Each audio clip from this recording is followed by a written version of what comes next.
ओम शांति। ओम शांति। तो बहुत समय पहले की बात है।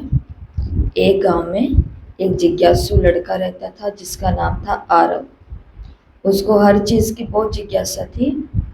उसका स्वभाव भी बहुत अच्छा था, परंतु उसकी एक बुरी आदत थी कि वो इधर उधर की बातों को सुनता था, सारा दिन बित बित करता था और सारी बातें जाकर के दूसरों को सुना देता था। ये उसकी आदत बुरी थी। इस आदत से सब लोग परेशान थे। तो एक बारी उनके गांव के अंदर एक वृद्ध पुरुष आए जो विद्वान थे, जिनको सभी बाबा कह करके पुकारते थे।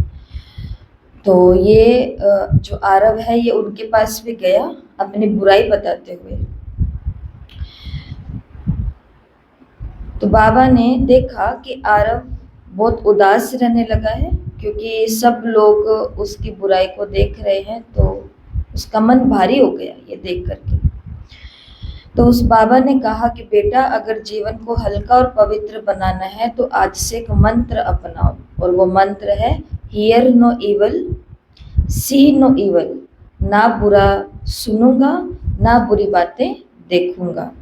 तो आरव ने पूछा, पर बाबा क्या इतना काफी है? तो बाबा ने कहा मुस्कुराते हुए कि नहीं बेटा, इसके साथ एक और रहस्य भी है, वो भी तुम्हें जानना है, और वो है स्वदर्शन चक्र। तो उस बाबा ने अपनी अंगुली से एक गोला घुमाते हुए, ऐसे चक्र की तरह घुमाते हुए बताया कि पहले तुम पवित्र थे, देव आत्मा थे, फिर धीरे धीरे 84 जन्म लेकर के अशुद्ध बने। अब फिर खुद को पहचानो और पवित्र बनो। हर दिन इस चक्कर को याद करो, अपने हर कर्म को देखो, सुधारो और सच्ची पढ़ाई करो।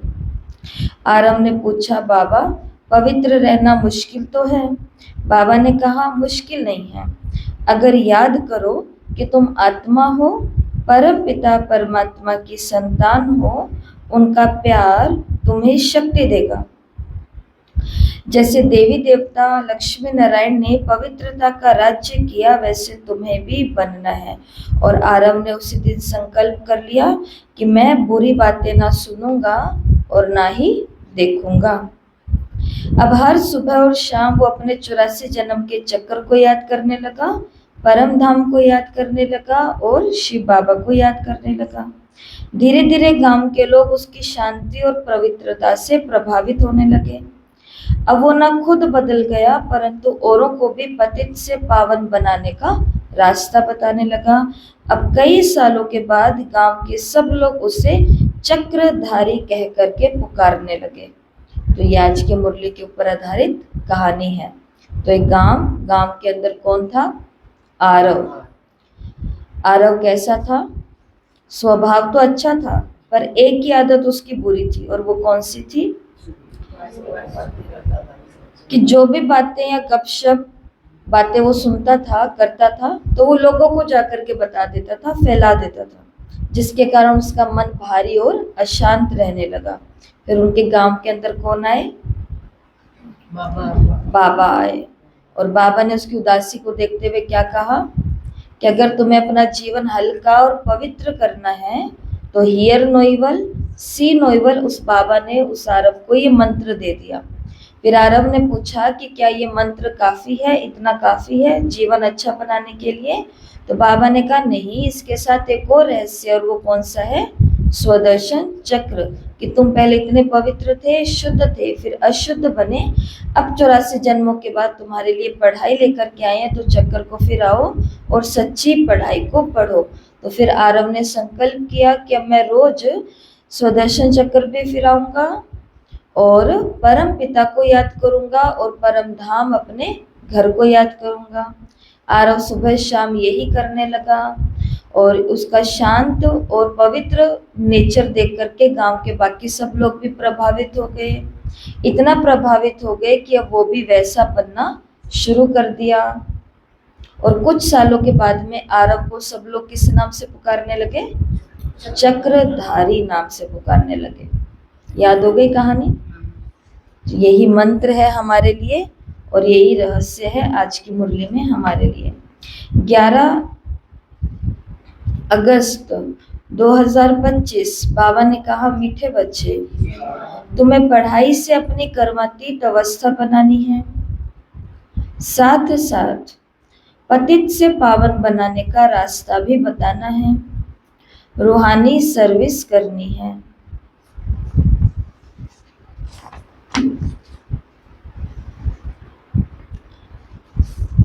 पढ़ाई से कर्मातीत अवस्था बनानी है, साथ साथ पतित से पावन बनाने का रास्ता भी बताना है, रूहानी सर्विस करनी है।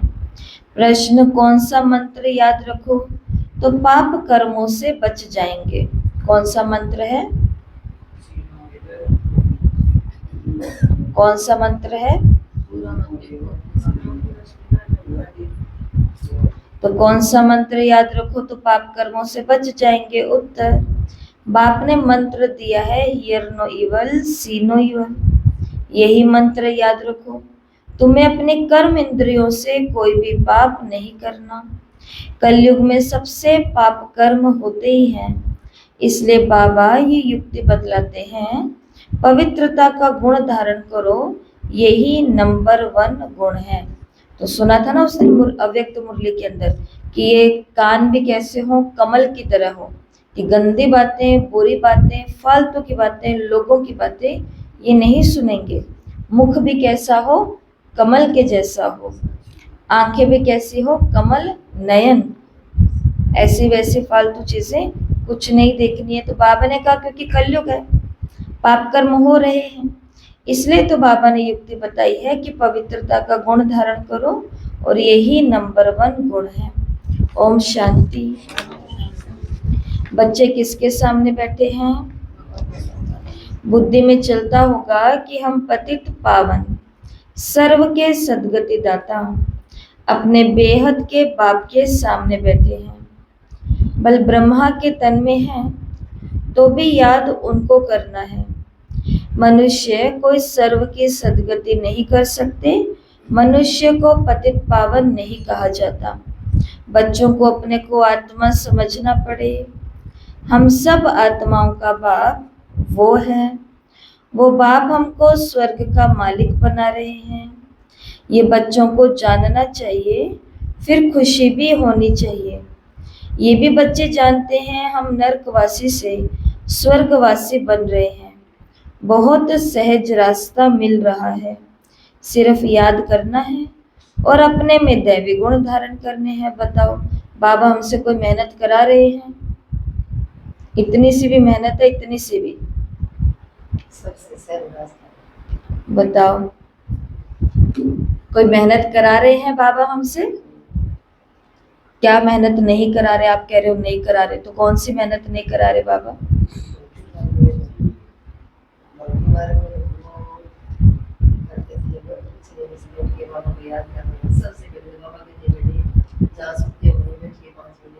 याद करो।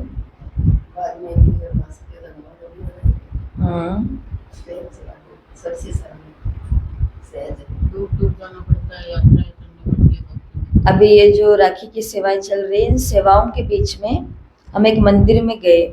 ये जो सावन की और राखी की सेवाएं, कुछ भी बोल लो आप, तो एक मंदिर के अंदर एक माता जी मिले। बहुत ज़्यादा उम्र नहीं है, लगभग 50 साल के होंगे, 45-50 साल के होंगे, ज़्यादा उम्र के नहीं है।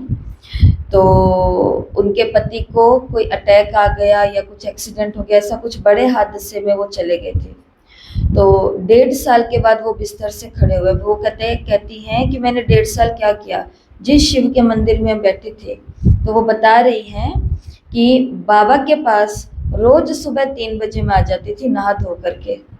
पूरे के पूरे मंदिर की सफाई ये मेरा काम था। 3 बजे उठती, 3:30 तक नहा धो करके, स्नान आदि ले करके और मंदिर के अंदर आ जाती और पूरे के पूरे मंदिर को साफ करना, शिव बाबा को ये करना, ये करना, ये करना। 2-3 मंदिर बने हुए वहाँ पे, तो वो शिव बाबा का ही बता रही थी। और 4 बजे फिर मैं बाबा को याद करने के लिए बैठ जाती थी वहीं मंदिर के अंदर ही। और फिर मैं बाद में सब कुछ करते कुराते फिर 5 बजे घर जाती थी। ये कौन है? जिन्होंने देखा ही पहली बार हमें, जिन्हें ज्ञान का जी भी नहीं पता है, ओम शांति का ओ नहीं पता, शिव बाबा का एस भी नहीं पता है, ज्ञान के माध्यम से। ये कौन है? बिल्कुल भगत आत्माएं हैं, बिल्कुल भगत। तो उनका भी क्या नियम है कि 3-3:30 बजे उठ करके नहा धो करके घर से बाहर निकल करके मंदिर जाना, मंदिर में पहले उस मंदिर की आधी घंटा सफाई करनी, फिर वहां पर बैठ करके शिव बाबा को अमृत वेले याद करना। क्या ये वाली मेहनत बाबा हमसे करा रहे हैं कि सुबह 3 बजे उठो, नहा धो करके 3:30-4 बजे पहले बाबा के घर आओ, बाबा के घर की आकर के पहले सारी सफाई करो, फिर 4 बजे बाबा की याद में बैठो? ऐसी मेहनत है हमारे लिए? ऐसी मेहनत अगर हो जाए तो हम दिखेंगे? जो थोड़े बहुत दिखते हैं वो भी घर बैठे बाबा को याद कर लेते हैं, वो भी नहीं दिखेंगे। इतना सहजते सहज होने पर भी तो क्या हम इसको सहज बना करके चल रहे हैं?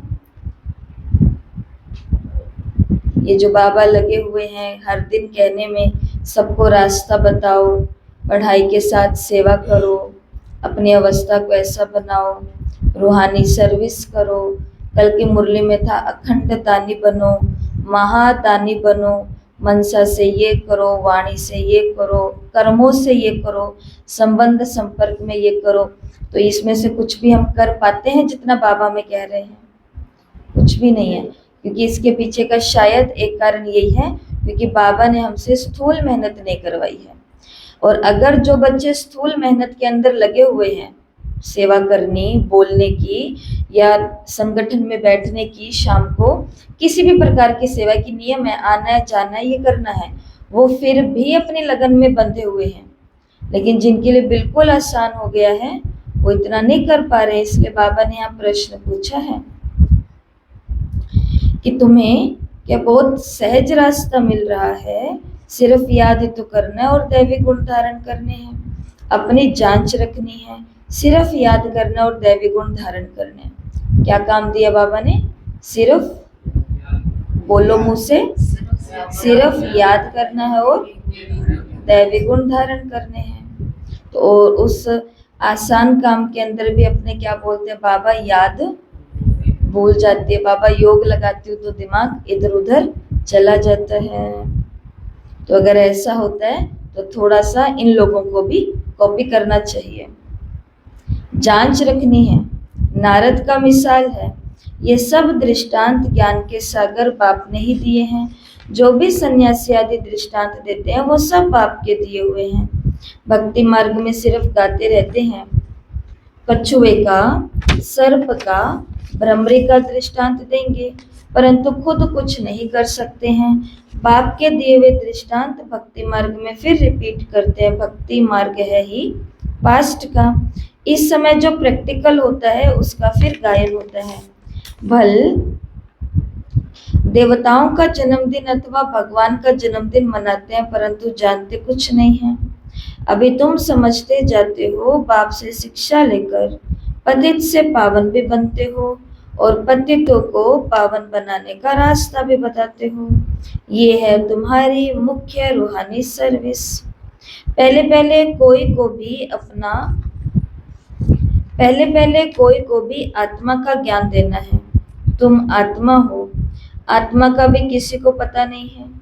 आत्मा तो अविनाशी है। जब समय होता है आत्मा शरीर में प्रवेश करती है और अपने को घड़ी घड़ी अब आत्मा समझना है। हम आत्माओं का बाप परम पिता परमात्मा है और परम टीचर भी है। तो उस माता जी को फिर जब बताया कि आप ये तो कर रहे हो पर आप बाबा को योग भी लगा सकते हो, बाबा के साथ याद भी, तो उन्होंने बोला ये तो सब मैं कर ही रही हूँ, तो अब मुझे ये भी करना है कि मैं मंदिर में बैठ करके बाबा से योग भी लगाऊंगी, शक्तियां भी लूंगी। तो बाबा ने कहा क्यों? क्योंकि वो हम आत्माओं का बाप भी है और वो हम आत्माओं का परम टीचर भी है। ये भी हरदम बच्चों को याद रहना चाहिए, ये भूलना नहीं चाहिए। क्योंकि टीचर के रूप में बाबा को भूल जाते हैं ना तो पूरा दिन शिव बाबा शिव बाबा शिव बाबा तो कर रहे होते हैं, लेकिन शिव बाबा ने आज होमवर्क क्या दिया ये भूला हुआ है, होमवर्क नहीं कर रहे हैं, तो इसका मतलब टीचर के रूप में याद नहीं कर रहे हैं। तुम जानते हो वापस जाना है, विनाश सामने खड़ा है। सतयुग में दैवी परिवार बहुत छोटा होता है, कलयुग में तो कितने ढेर मनुष्य हैं, अनेक धर्म, अनेक मतें हैं। सतयुग में कुछ भी होता नहीं, तो बच्चों को सारा दिन बुद्धि में ये बातें लानी चाहिए। ये पढ़ाई है ना, उस पढ़ाई में तो कितने किताब आती होते हैं, हर एक क्लास में नए नए किताब खरीद करने पड़ते हैं। यहाँ तो कोई भी किताब या शास्त्र की बात नहीं है, इसमें तो एक ही बात है और एक ही पढ़ाई है। यहाँ जब ब्रिटिश गवर्नमेंट थी, राजाओं का राज्य था, तो स्टैंप में भी राजा रानी के सिवाय और किसी का फोटो नहीं डालते थे। आजकल तो देखो, भक्त आदि जो भी होकर के गए हैं, उनकी भी स्टैंप बनाते रहते हैं। इन लक्ष्मी नारायण का राज्य होगा तो चित्र भी एक ही महाराजा महारानी का होगा। ऐसे नहीं कि जो पास्ट देवताएं होकर के गए उनके चित्र मिट गए, नहीं, पुराने देवताओं का चित्र बहुत दिल से लेते हैं, क्योंकि शिव बाबा के बाद नेक्स्ट में है देवताएं। तो ये सब बातें बच्चे धारण कर रहे हो औरों को बताने के लिए। ये है बिल्कुल नई पढ़ाई, तुमने ये सुनी थी और पद पाया था, और कोई जानते नहीं। तुमको राजयोग परम पिता परमात्मा सिखला रहे हैं। महाभारत लड़ाई भी मशहूर है, क्या होता है सो आगे चल देखेंगे।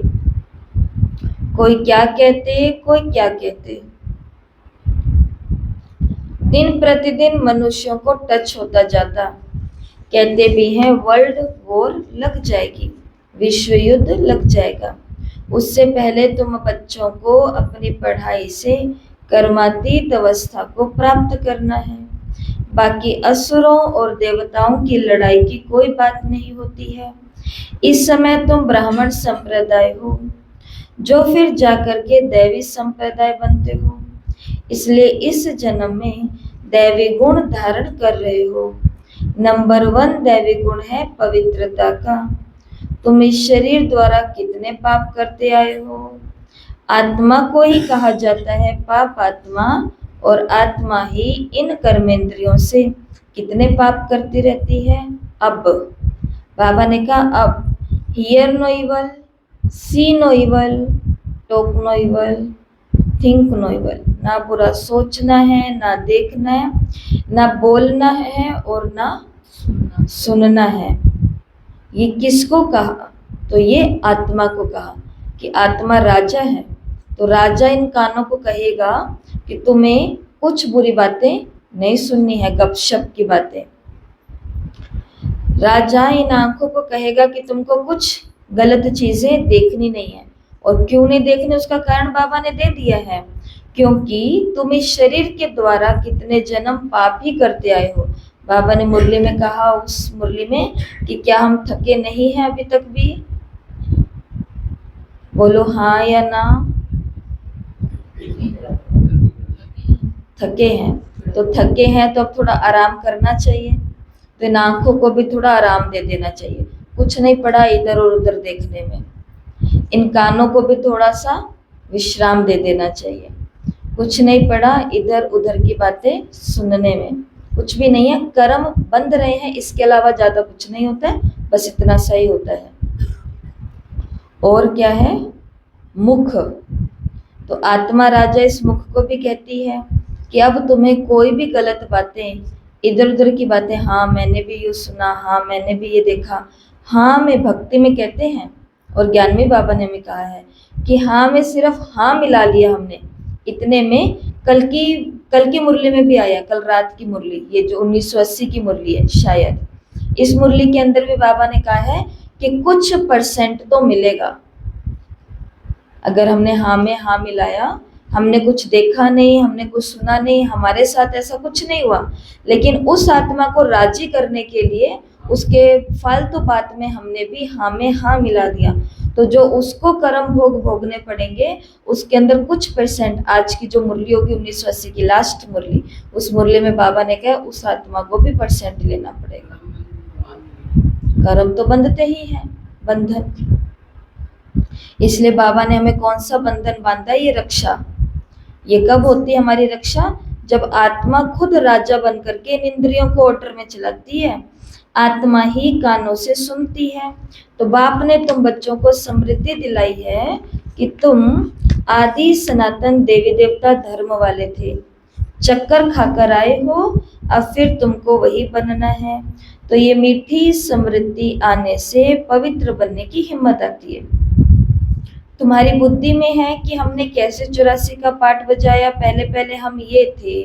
तो ये कहानी है ना, बुद्धि में आना चाहिए 5000 वर्ष पहले हम सो देवता थे, हम आत्मा मूल वतन में रहने वाली हैं। आगे ये जरा भी ख्याल नहीं था। हम आत्माओं का वो घर है, वहां से हम आते हैं पाठ बजाने।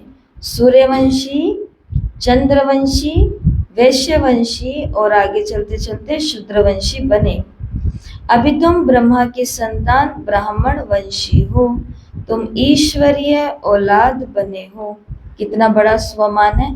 हर बुराई से बचने के लिए, जो कहते हैं मेरी ये कमी खत्म नहीं होती है या मेरी आदत छूटती नहीं है, तो उसके लिए कौन सा स्वमान याद रखो, काफी है ये भी कि मैं ईश्वरीय औलाद हूँ। भगवान का बच्चा ऐसी बातें करते, सुनते, बोलते, देखते, खाते पीते अच्छा नहीं लगता है। तो तुम ईश्वरीय औलाद हो, तो पूरा दिन क्या याद रखना है आज? कल भी कोई काम दिया था आप लोगों को, श्रेष्ठ ब्राह्मण 11 बारी करने के लिए। किस किसने किया? 2-3 बारी किया। जिन्होंने थोड़ा सा भी किया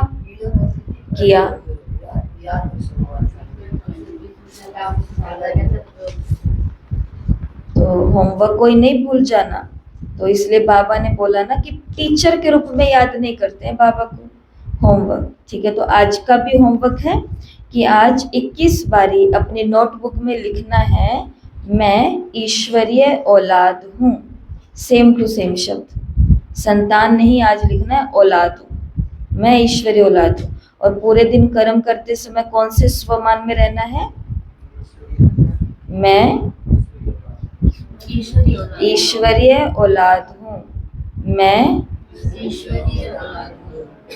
ईश्वर बैठ करके तुम्हें शिक्षा देते हैं, ईश्वर खुद बैठ करके हमें शिक्षा देते हैं। ये सुप्रीम बाप, सुप्रीम टीचर, सुप्रीम गुरु भी है। हम उनकी मत से मनुष्यों को श्रेष्ठ बनाते हैं। मुक्ति, जीवन मुक्ति दोनों श्रेष्ठ हैं। हम अपने घर जाएंगे, फिर पवित्र आत्माएं आकर के राज्य करेंगी। तो ये चक्र है ना, इसको कहा जाता है स्वदर्शन चक्र। ये ज्ञान की बात है। बाप कहते हैं तुम्हारा ये स्वदर्शन चक्र कभी रुकना नहीं चाहिए, फिरते रहना चाहिए, तो विकर्म विनाश हो जाएंगे। तुम इस रावण पर जीत पा लेंगे, पाप मिट जाएंगे। अब समृद्धि आई है सिमरण करने के लिए। ऐसे नहीं कि माला बैठ करके सिमरण करनी है, आत्मा में अंदर ज्ञान है जो तुम बच्चों को, अपने और भाई बहनों को समझाना है। बच्चे भी मददगार तो बनेंगे ना। तो बाबा ने कहा स्वदर्शन चक्रधारी बनना और भी आसान हो जाता है जब हम औरों को बाबा का ज्ञान सुनाते हैं। औरों को सुनाएंगे तो कल भी बाबा ने मुरली में बोला अखंड महादानी बनेंगे, तो इससे 2 फायदे होंगे। क्या थे 2 फायदे कल संडे की अव्यक्त मुरली में?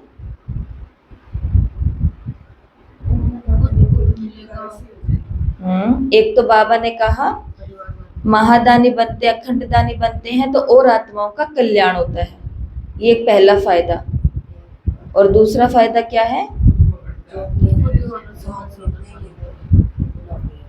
कि बाबा ने बोला खुद को भी तो फायदा हो रहा है कि किसी निराश, किसी की आशाओं को पूरा किया, किसी दुखी को सुखी बनाया, किसी निर्बल को शक्ति दी और शांति दी।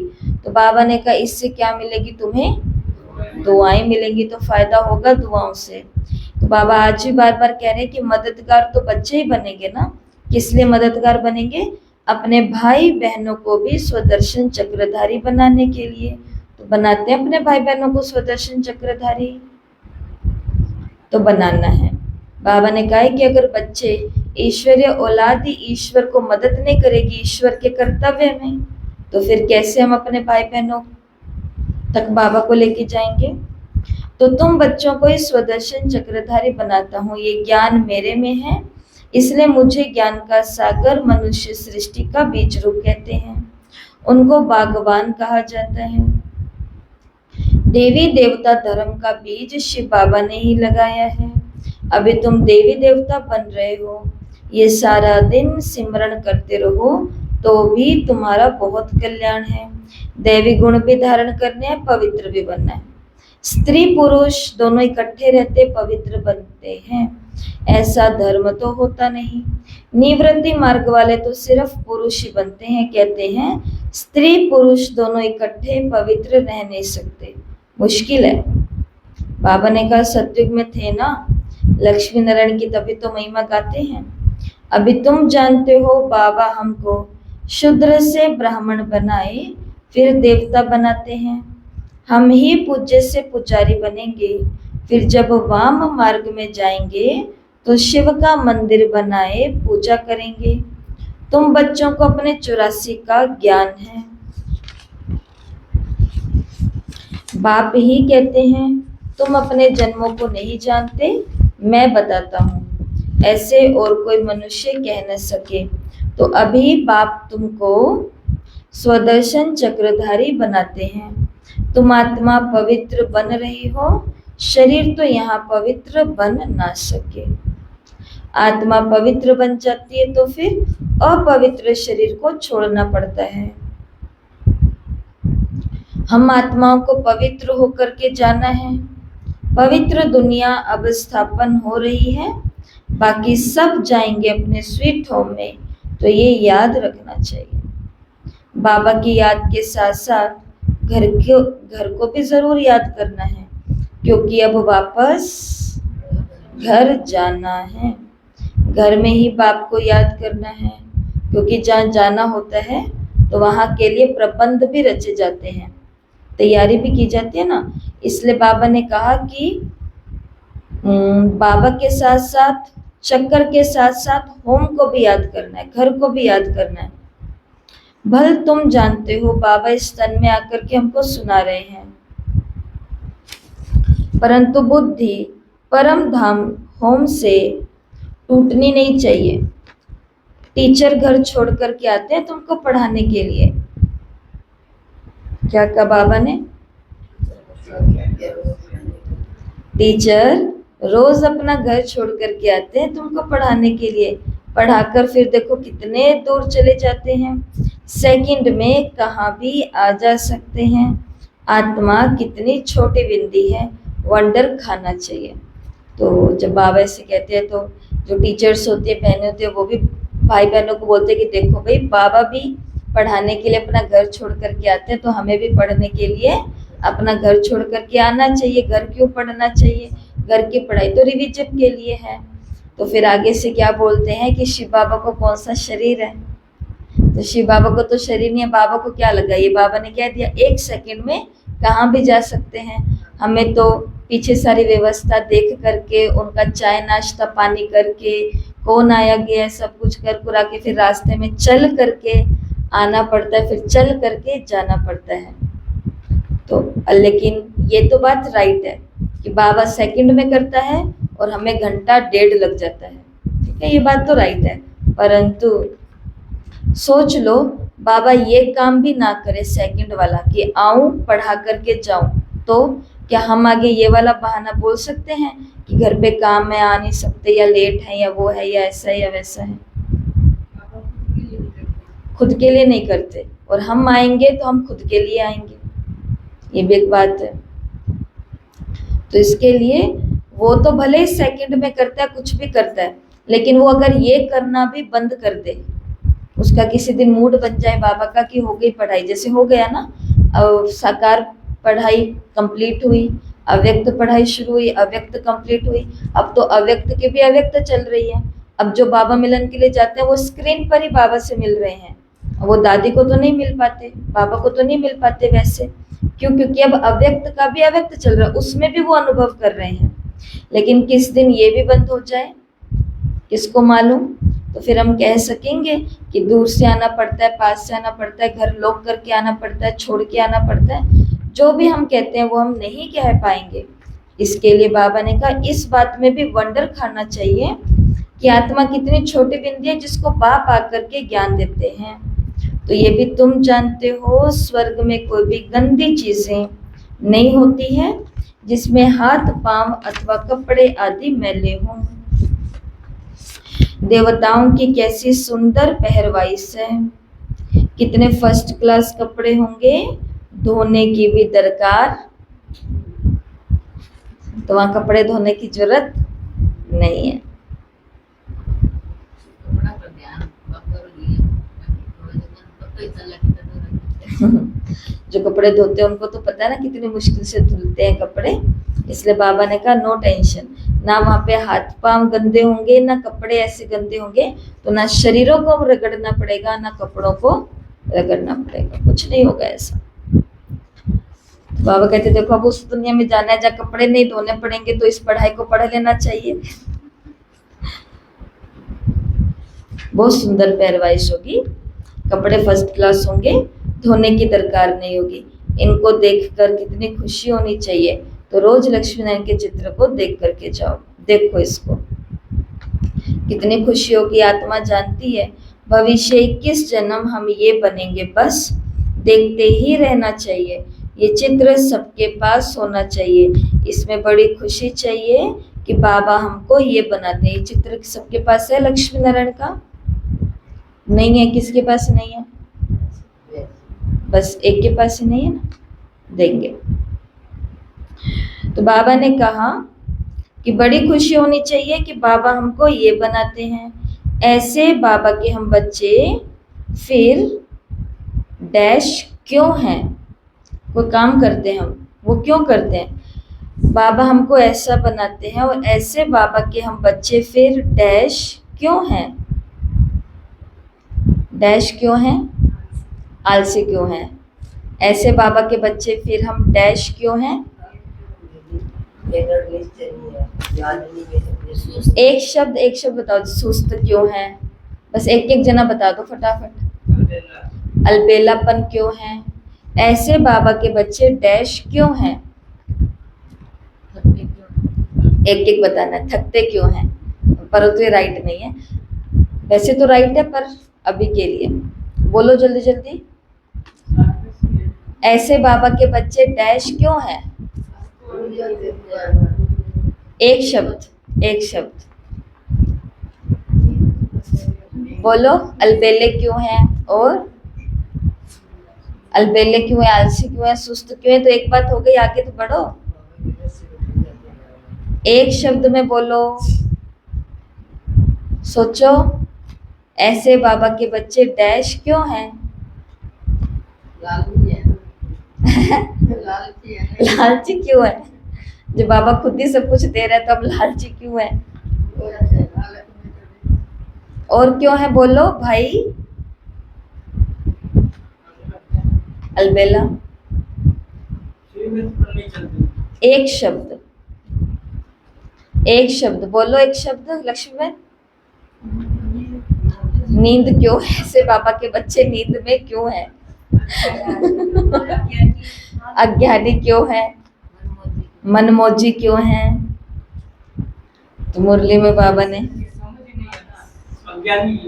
अज्ञानी। अब देखो, अब ये पॉइंट आज आपको पूरा दिन नहीं भूलेगा। क्यों? क्योंकि इसके ऊपर रुक करके हमने 1 मिनट टाइम दे दिया है, ठीक है। तो पॉइंट क्या है? तो बाबा हमको ऐसा बनाते हैं। अब हमेशा आपको बोला है कि जब आपसे कुछ पूछा जाए तो उससे पहले वाली लाइन पर ध्यान दो, क्योंकि बाबा कहेगा तो उसका विलोम ही कहेगा, अपोजिट ही कोई बात आने वाली है। जब बाबा ने इसके पहले वाली लाइन में कहा कि तुम्हें इस चित्र को देख करके खुशी होनी चाहिए कि बाबा हमें ये बनाता है, क्या होनी चाहिए? खुशी होनी चाहिए। फिर भी बाबा के बच्चे, खुशी का उल्टा क्या होता है? उदासी। और क्या होता है? खुशी। एक होता है बच्चा बहुत खुश हो गया खिलौना मिलने पर, और बच्चे को खिलौना नहीं मिला तो? और क्या होता है उदास के साथ? रोता है।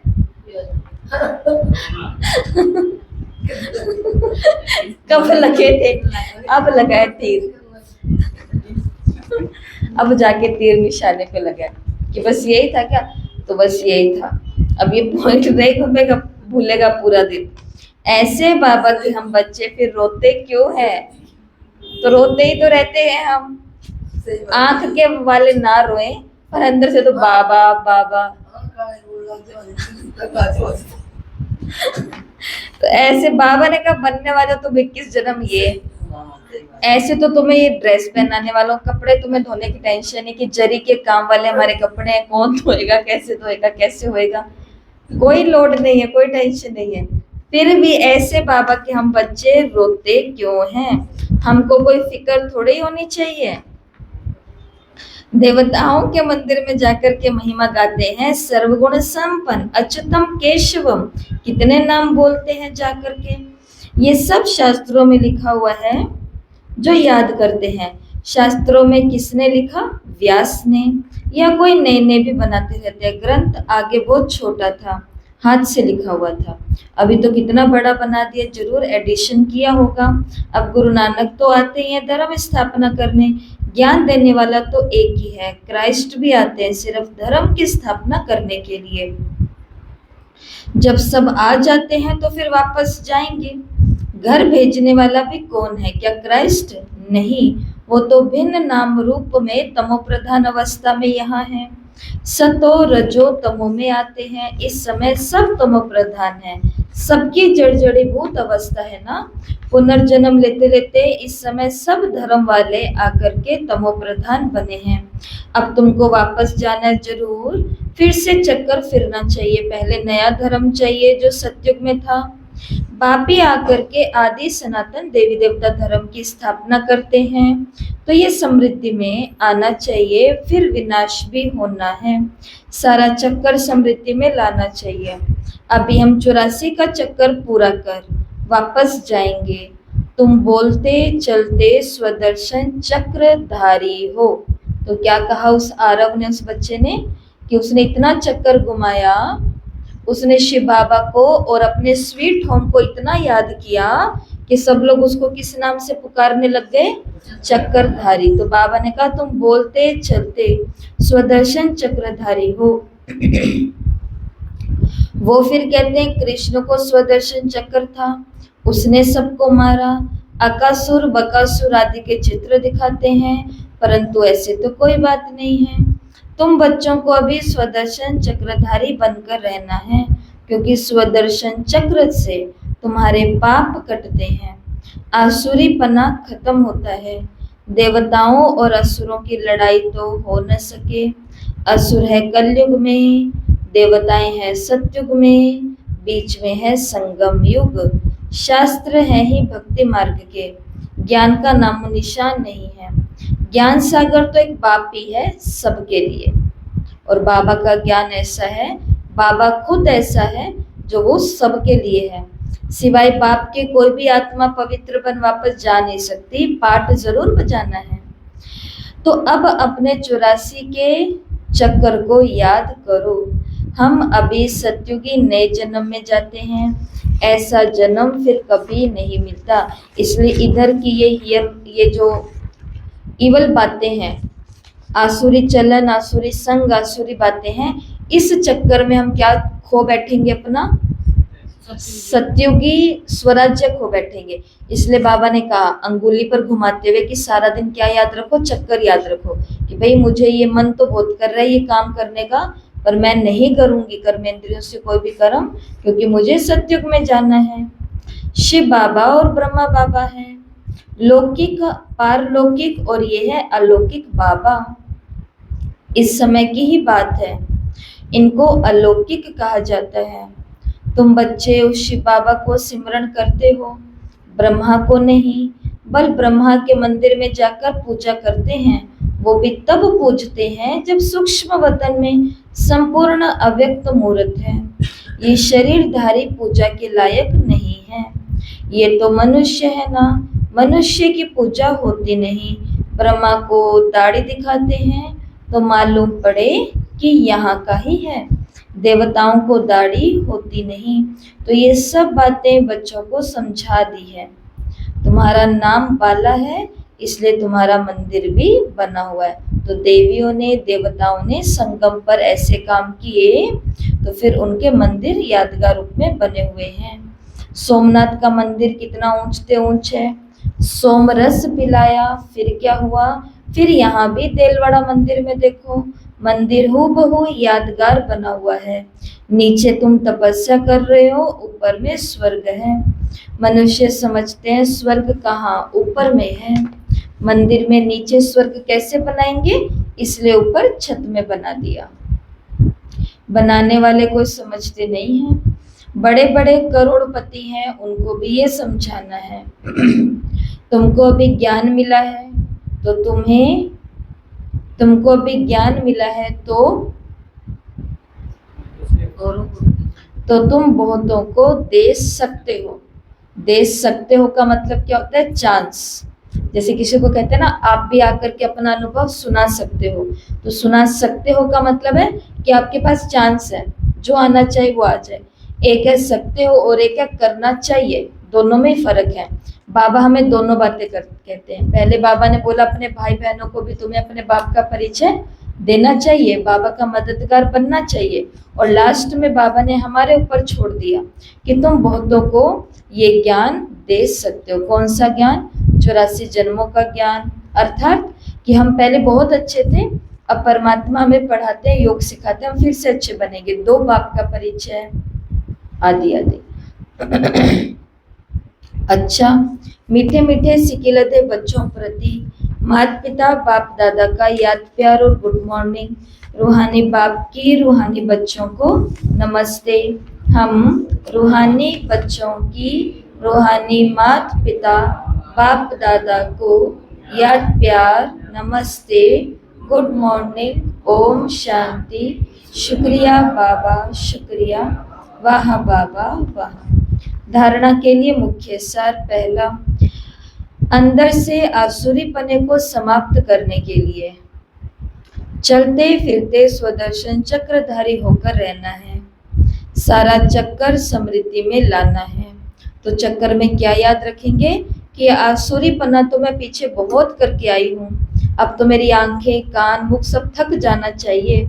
और क्या याद करेंगे स्वदर्शन चक्र में कि आगे मैं ऐसी दुनिया में जाने वाली हूँ जिस दुनिया में मुझे सब सुख ठाट बाट मिलने वाले हैं, तो उसके लिए त्याग कर दो यहाँ पे। तो ये चक्कर स्मृति में रहना चाहिए। दूसरा,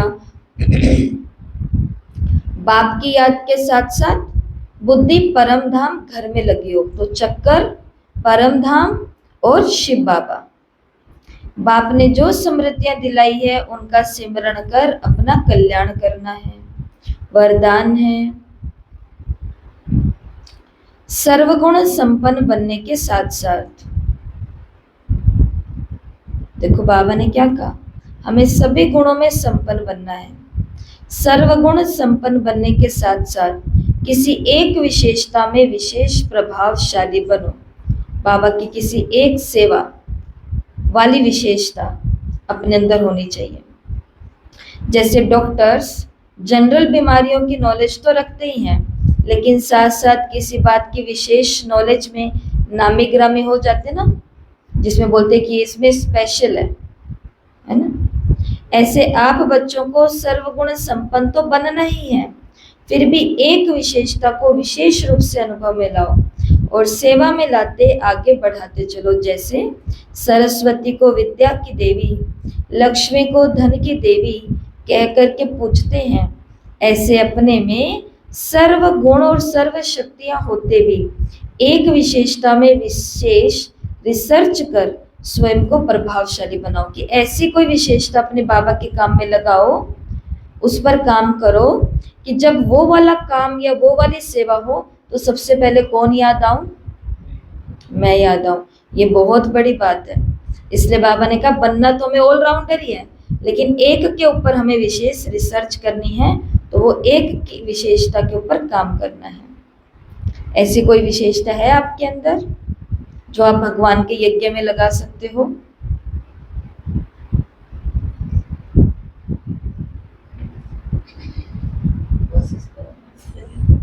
तो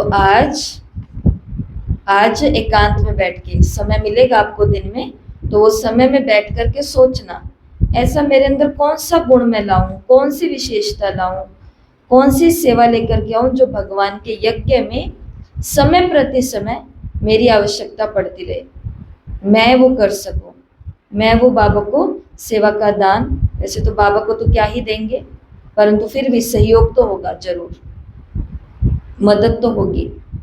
स्लोगन है, विकारों रूपी सांप को सहज योग की शैया बना दो। विकारों रूपी सांपों को सहज योग की शैया बना दो तो सदा निश्चिंत रहेंगे। तो कौन सा चित्र सामने आता है? विष्णु जी शेष शैया के ऊपर विश्राम करते हुए, मुस्कुराते हुए निश्चिंत हैं, क्योंकि इन्होंने विकारों रूपी सांपों पर सहज योग से इसको क्या बना दिया है? शैया, मतलब कि सोने का, विश्राम का स्थान बना दिया है। और आज के अव्यक्त इशारे हैं, जब मन ही बाप का है तो फिर मन कैसे लगाएं, प्यार कैसे करें, ये प्रश्न ही नहीं उठ सकता है, क्योंकि सदा लवलीन रहते, प्यार स्वरूप मास्टर प्यार के सागर बन गए, तो प्यार करना नहीं पड़ता, प्यार के स्वरूप बन गए। जितना जितना ज्ञान सूर्य की किरणों व प्रकाश बढ़ता जाता है, जितना जितना ज्ञान सूर्य की किरणें व प्रकाश बढ़ता जाता है, उतना ही ज्यादा प्यार की लहरें उछलती है। ज्ञान जितना बढ़ेगा, प्यार उतना बढ़ेगा। इसलिए हम तो बहुत बार ये बात कर चुके हैं, जब से हमने ये क्लास के अंदर अव्यक्त मुरलियां शुरू की है, जब से ज्ञान बढ़ना शुरू हुआ है, तब से हमने कुछ आत्माओं के अंदर जो बिल्कुल ईमानदारी से कर रही है, और वो अपने अनुभव भी भेजते हैं कि हम बाबा के और भी नजदीक होने का अनुभव कर रहे हैं, और भी ज्यादा। अभी हम 2-3 दिन से क्लास भी नहीं भेज पा रहे हैं, लेकिन फिर भी माताएं जो होमवर्क लिख करके भेज देते हैं, उस आधार पर होमवर्क कर कर करके भेज रहे हैं। तो ये भी तो बाबा से प्यार है या नहीं है? है या नहीं है? है। तो जितना ज्ञान को बढ़ाएंगे, उतना ही सागर के, प्यार के सागर की लहरों में लहराते जाएंगे। तो बाबा का प्यार तो हम बढ़ाना चाहते हैं, परंतु ज्ञान बढ़ाने में भी हमारा क्या होना चाहिए? इंटरेस्ट होना चाहिए, रुचि होनी चाहिए। तो ये बाबा ने दोनों का क्या बोलते हैं, कनेक्शन बताया। ज्ञान बढ़ेगा तो प्यार की उछल आएगी। अच्छा, ओम शांति। तो इस मुरली से आज का होमवर्क है, मैं ईश्वरीय औलाद हूँ।